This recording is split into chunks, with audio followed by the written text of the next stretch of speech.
Okay, oops. Alright, so hello everyone. Sorry if I sound like a little bit, like, sick. I'm not really sick, I don't know why I'm, like, sneezing like crazy. It's probably just allergies, but anyways, so, let me actually, hold on.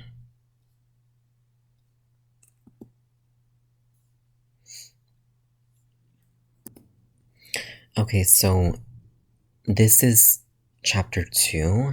This is a preview, so basically 2.1 is a preview of Calculus, and I'm not sure if I'm going to go over the whole thing in this video, but I may just do 2.1, just because, you know, there are a few things here that we need to know in 2.1. I know chapter 2, so chapter 2 consists of these things: a preview of calculus, and then 2.2 is limit of a function, 2.3 is limit laws, 2.4 is continuity, and 2.5 is the precise definition of a limit. Now, basically, so if you think about limits in terms of in real life, it's really just, well, I'm assuming it's kind of like, actually, I'm not sure. I mean, I would say it can be related to speed, like the speed at which an object moves, but that's more, I guess you can think of it that way, even though like speed, velocity, and acceleration are more geared towards derivatives and rates of change. So there is something called a tangent problem. So let me just kind of do this really quick.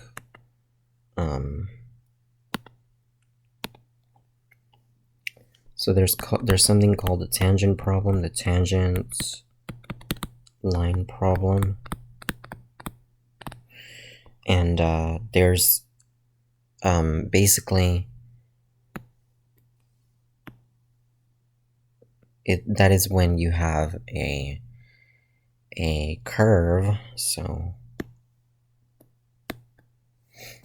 any kind of curve, it doesn't really matter, and there is something called a tangent line. So a tangent line is something, so basically let's pretend that it's, for example, I just want to say, or actually let me redraw this so maybe we can understand exactly what I'm talking about. So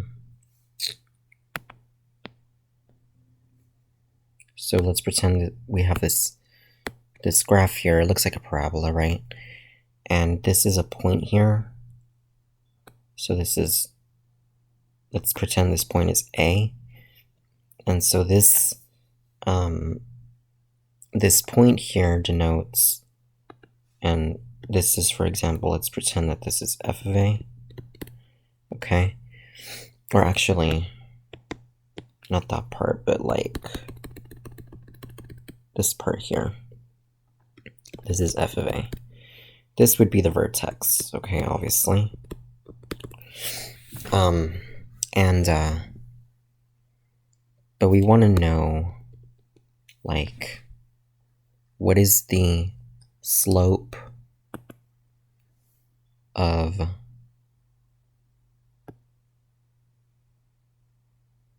going to try to draw this as best I can, because I know it's kind of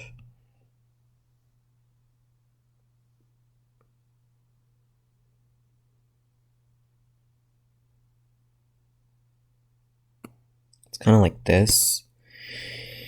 And I'm going to go ahead and color code this. So let me make this line pink.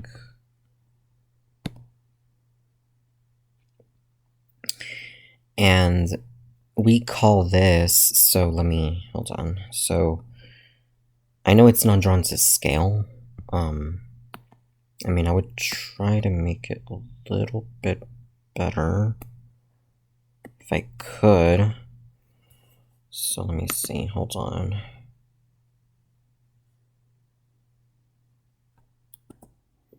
So in reality, this is what we would call, and if we label this, so let me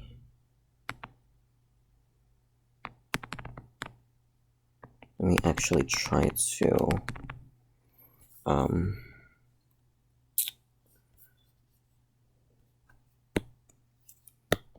okay, hold on.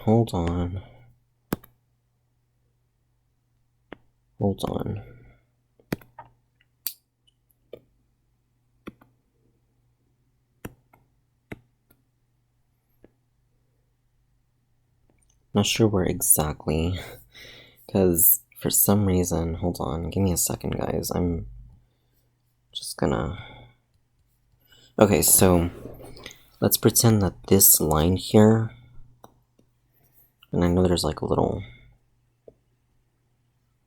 okay, let's pretend that this line here, let's pretend that this is called the tangent line at x equals a. Okay, this is part of calculus. This is one part of calculus. We want to know the rate of change at which this line goes, and, you know, and at a point, that is one part of calculus. That is called the tangent line problem. And in calculus, we call the tangent line, or the slope of the tangent line. So basically the slope of, let's pretend that this is b. The slope of this tangent line is, so let's pretend that this is b, and then over here is f of b. So the slope of the tangent line is really just, now let me actually look on the book really quick. If I can find it, hold on. Give me a second. Hold on. So this is okay, we're gonna go over this part right now. But the tangent line is really just, so it says the secant lines themselves approach a line that is called the tangent line of a problem f of x. It says the slope of the tangent line to the graph of at a measures the rate of change of the function at a. So basically what that means is at x equals a, the derivative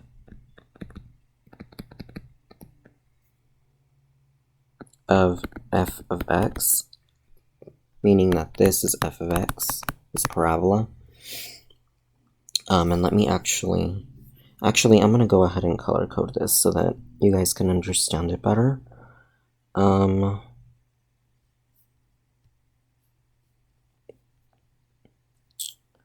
So, actually, let me make it.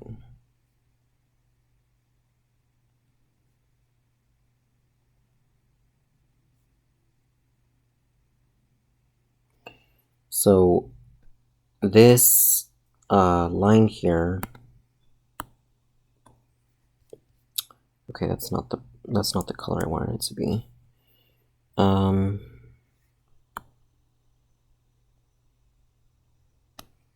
This line here, or this, I mean, not the line, the curve, that's f of x, so basically this is f of x. Let me color code it. I'm just color coding everything so that it's more for those of you who like what is it called? Who are more into like you like looking at patterns better, or you're more of a visual person. So basically, that's f of x. That is the function, and at x equals a, the derivative of f of x, which is our function, is going to be it's called, or basically, let's see, hold on.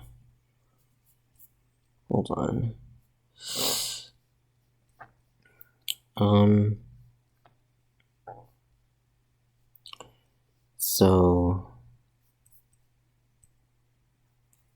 is the slope of tangent line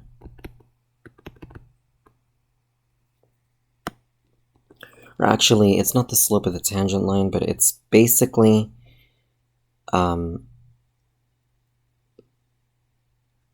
it's the rate of change of the function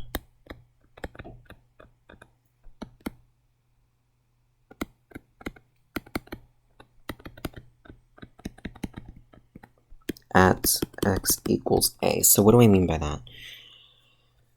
That means that at x equals a,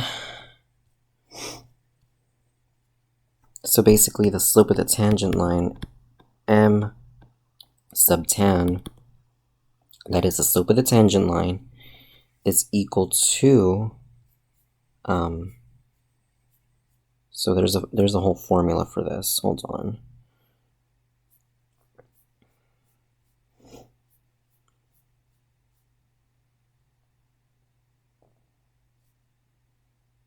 Or actually, it would be called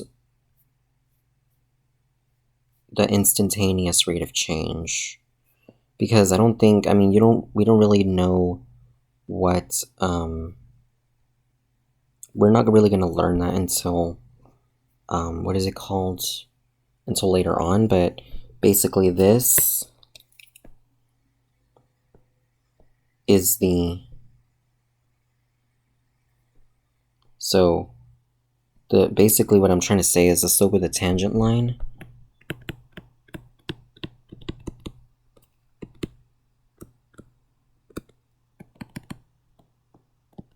at x equals a is called the instantaneous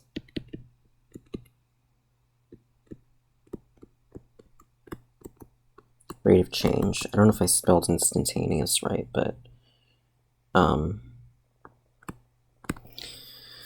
so basically what I'm trying to say, what this is trying to say is that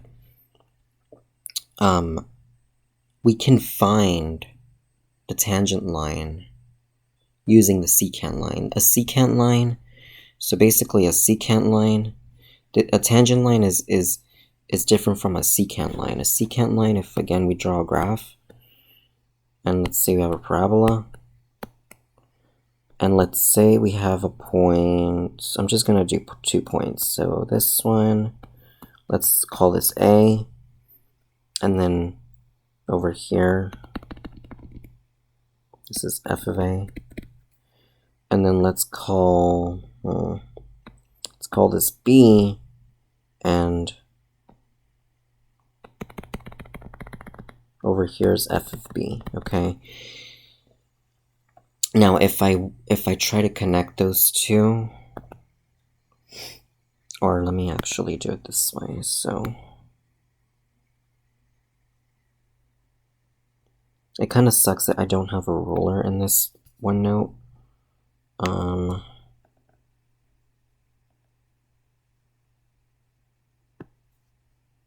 So let me just try my best to get it. Oh my goodness.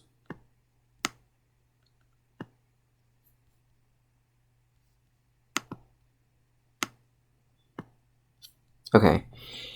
This line here, and let me try to just make it different color. So I'm just gonna make it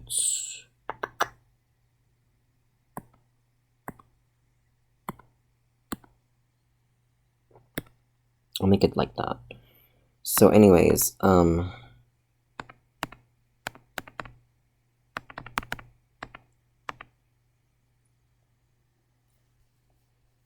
basically what I'm trying to say is that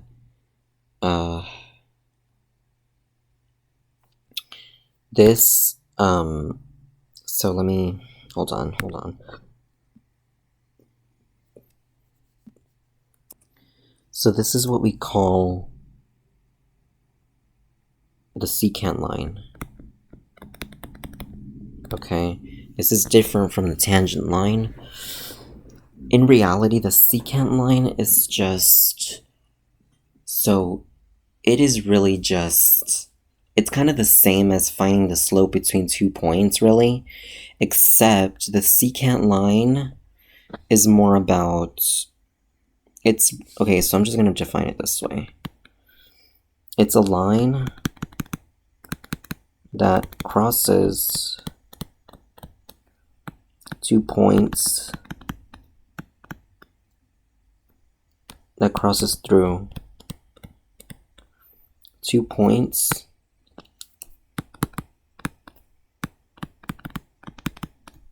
on a curve defined by a function of f, or f of x, really. A function of f is just another way of saying f of x, okay? And this secant line, we can use the secant line to approximate, for example, basically as we get closer and closer to the curve. So for example, if I want to know, for example, what is the, oh Lord, give me 1 second.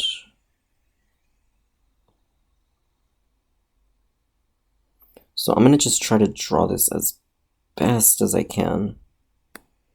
So let's pretend that this other line here, let's pretend that I want to know exactly what, so hold on. Give me 1 second. So if I want to know, for example, what is the slope of, and what is the slope of this line here, okay, I can use the secant line to approximate the slope of this, or the slope of this tangent line, okay? That is how you use it. It's kind of like doing it in an algebraic way instead of the calculus way. You can do that, and you can say, okay, well, we can use this secant line. So for example, if you want to know the slope of the secant, or the slope of the tangent line at x equals 3, for example, you can say, well, I can use another point, for example, 2, between 2 and 3. I can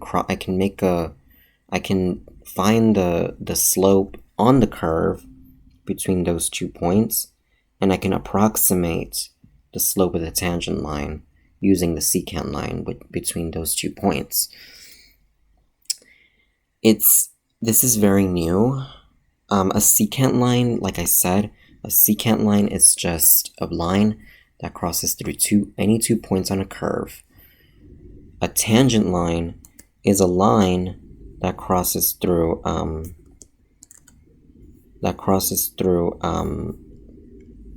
through 1 point at a curve. Okay. Now, the derivative really, in reality, what a derivative is,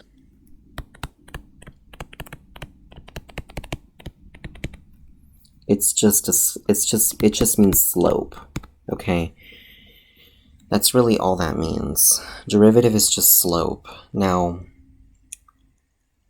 for example, here, let's pretend that we actually have the function x squared, f of x equals x squared, okay? So let me go ahead and just, graph this very quickly. Okay, so let's just pretend that we want to find the slope in this point, 2, 4, right? I mean, and honestly, we can only estimate by using the secant line. So, for example, or the secant line between 0, 0 and 2, 4, really. If we draw a line going through those 2 points, I know that's not actually, hold on.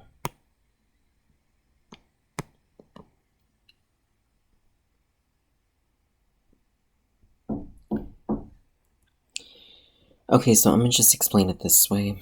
For example, we can estimate the equation, or the equation of the tangent line here being actually this being the tangent line, and this is the secant line. So in reality, we can estimate it. However, what if I do, for example, instead of from 0, 0 to 2, 4, I do from 1, 1. So let's pretend that I go from 1, 1 to 2, 4, right? If I do that, I can estimate it even further. So actually, I'll do it this way. So it can be like this,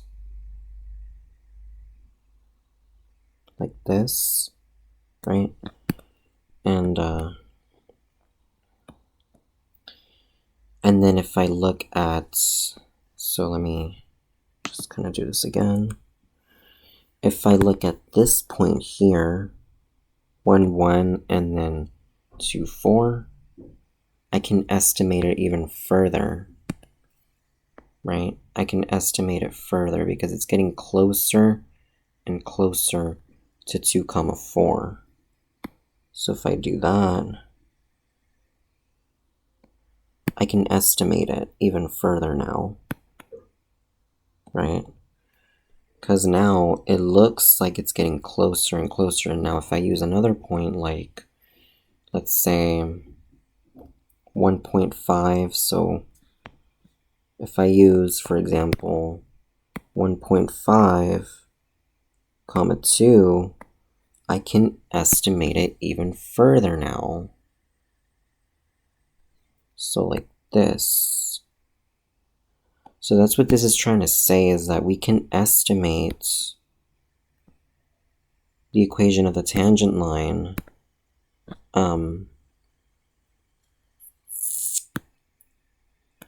by using any 2 points on the line, and saying that that we can actually, as we get closer and closer to that point, we can do that, right? I wish they had a picture of it, of what I'm talking about in here. I believe they do, but they go more over it They go over it more in, I believe when they do either limits or derivatives. I'm not 100% sure. But that is what the limit, or basically as the limit as x approaches that point will eventually be the point, and I'll go over that more in depth in a little bit. But yes, this is what they mean. We can estimate it closer and closer, right? Now, in reality, I don't like to do it that way when it comes to finding the equation of it, or the slope of the tangent line. And then also, the average velocity, that's also another thing about calculus, is that the average velocity is also instantaneous velocity, so, which is instantaneous rate of change. It says as t is chosen so it says the definition of average velocity. It says let s of t be the position of an object moving along a coordinate axis at time t. The average velocity of the object over a time interval a to t, where a is less than t, or t to a, where if t is less than a, is v sub ave, average velocity, equals s of t minus s of a over t minus a, being that s of t is the speed and time or t is time. And then basically it says as t is chosen closer to the average velocity, or as t is chosen closer to a, the average velocity becomes closer to the instantaneous velocity. It says note that finding the average velocity of a position function over a time interval is essentially the same as finding the slope of the secant line to a function. So yes, that's true. The average velocity is really just the slope of the secant line. It's really just this in reality. That's what that's saying. And then it says, furthermore, to find the slope of the tangent line at point A, we let x values approach A in the slope of the secant line. So basically, and then it says similarly for the instantaneous velocity, we let at time A, we let t values approach A in the average velocity. So that's what it means. It means that it really connects to limits, right? And that's why I feel like it'll be a lot more clear once we do limits. I feel like this is just introducing everything, like basically what calculus is all about. It's about limits, derivatives, and finding the area under a curve. That is really what it is. It's about velocity, speed. So basically, if you connect calculus to physics, velocity and speed are just really, it's basically like derivatives. And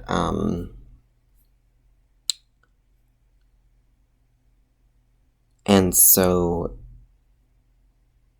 let's see, hold on. So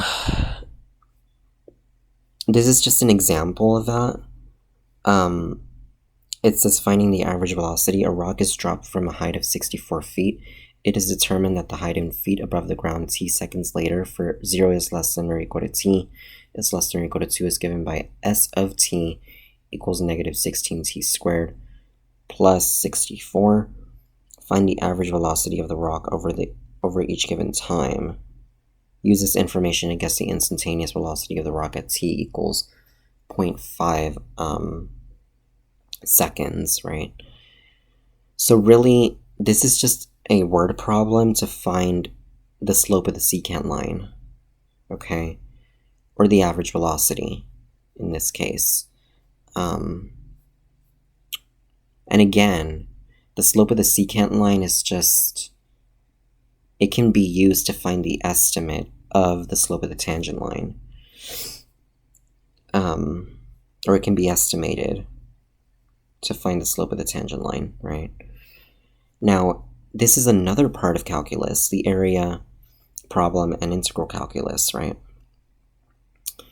And for example, they say, okay, if we have a function of f, so I'm going to try to draw this myself. So, for example, and let me actually do this. I'm not going to try to do this in, just going to do this like this. For example, if we have a curve and we want to find the, so basically the area problem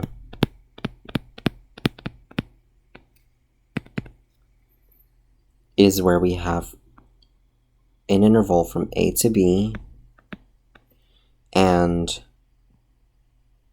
this is f of A, this, and I'm just estimating, is f of B, okay?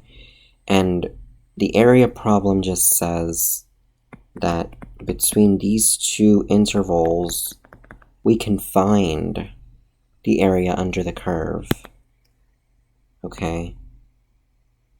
This area here.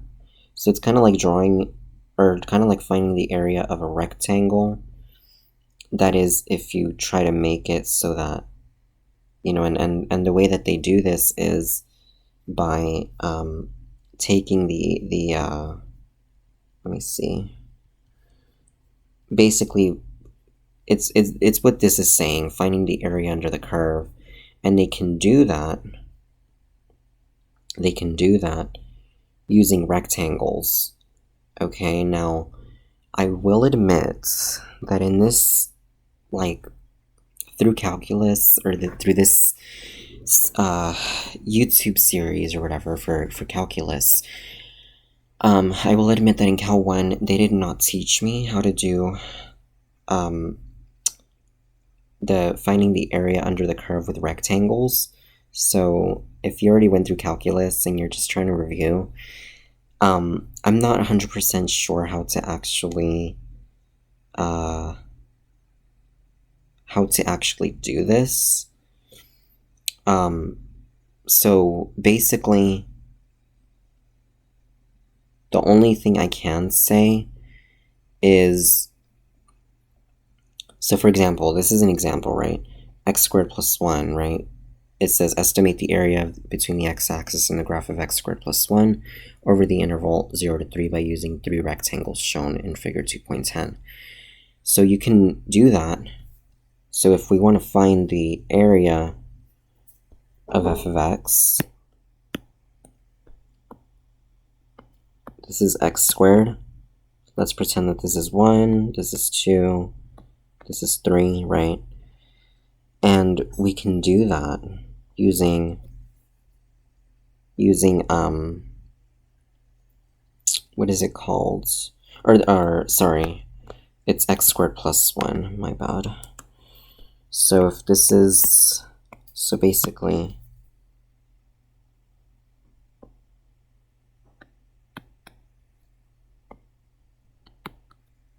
like that. And what they're saying is they can do that by doing this, okay? And this part is here, and then this part maybe is like right here. And they can do that using the subintervals, right? So as it keeps going, and I know that's not a perfect parabola, but I'm just trying to draw a rough sketch of it. So this is one part, okay? And then it goes like this, and then it goes like this. Okay, these are rectangles, obviously, and we can estimate the area by finding the area of these rectangles. Okay, so that's one way we can estimate the area, by finding the area of these three rectangles here. So we can estimate that the area from 0 to 3 of x squared plus 1 is approximately 8 units squared. This is another way we can do it, though, which I will admit I don't like doing it this way because it's a little more confusing. But yes, this is how you would do it. And this is another part of calculus, which we can also do this. And in Cal 1 and Cal 2, you're not going to do this part here. This does not come until Cal 3, okay? This, you can find the area of this 3D figure on the XYZ plane, where z is equal to f of x comma y. So, basically it says we might want to graph real value functions of two variables or determine volumes of solids of the type shown in figure 2.11. These are only a few of the types of questions that can be asked and answered during using multivariable calculus. Informally, multivariable calculus can be characterized as the study of calculus of functions of two or more variables. However, before exploring these and other ideas, we must lay a foundation for the study of calculus in one variable by exploring the concept of a limit. So yes, to understand this, we first must understand single variable calculus first before we get to multivariable calculus, because that is the foundation for multivariable calculus. Okay.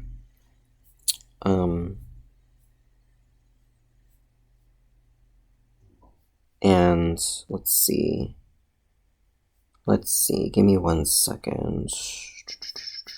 I'm just trying to look at the problems that are here.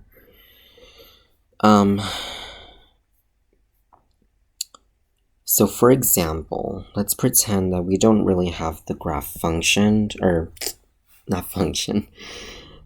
Let's pretend that we don't really have the function graphed, the function of f of x graphed. Let's pretend that we have a function that says f of x equals x squared plus 2, and then find the slope of the secant line between the intervals, and I'm just going to do from 0 to 3. Okay, so how are we going to do this? Again, you must remember this formula. The slope of the secant line is just the same as the equation for slope, f of b minus f of a over b minus a. This is an interval of the form a to b. Now, we must find, so of course a is equal to 0, b is equal to 3, so that means we're going to have f of 3 minus f of 0 over 3 minus 0, right? So we must know what f of 3 is. To do that, we have to plug in 3 for x. F of 3 equals 3 squared plus 2, so it's going to be 9 plus 2 is going to be 11, right? And then there's 0, so if we do f of 0, we have 0 quantity squared plus 2, and it's going to be 0 plus 2, so it's going to be 2. That's f of 0. And we already know what b and a are. b minus a is just 3 minus 0 because a equals 0. This is a, this is b, okay?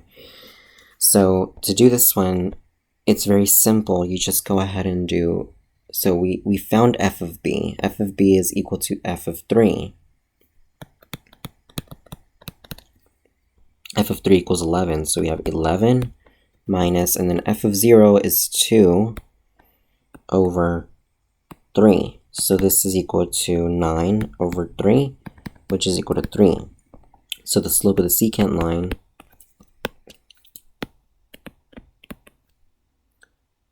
at the interval from 0 to 3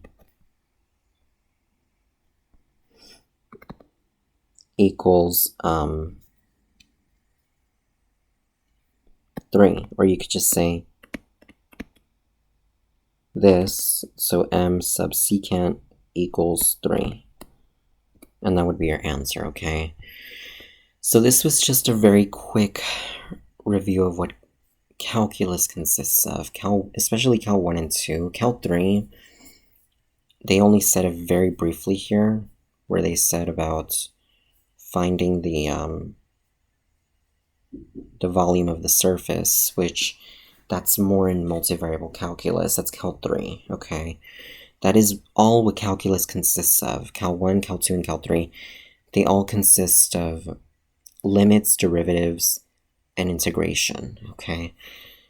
Cal 1, I will say, only does, so in Cal 1, you only do limits, derivatives, and maybe an introduction to integration. Cal 2 is more, it is more integration. Like, you learn how to integrate functions, which is really the opposite of finding the derivative, okay? So with that being said, guys, that is it for this video. The only reason why, I mean, I'm only doing this first part of this because, again, I don't want to overwhelm anybody. This really just goes over, like, what, basically what calculus is. This is the first part, is basically saying, okay, what is, you know, what is the, what is calculus really all about? What are we doing in calculus for most of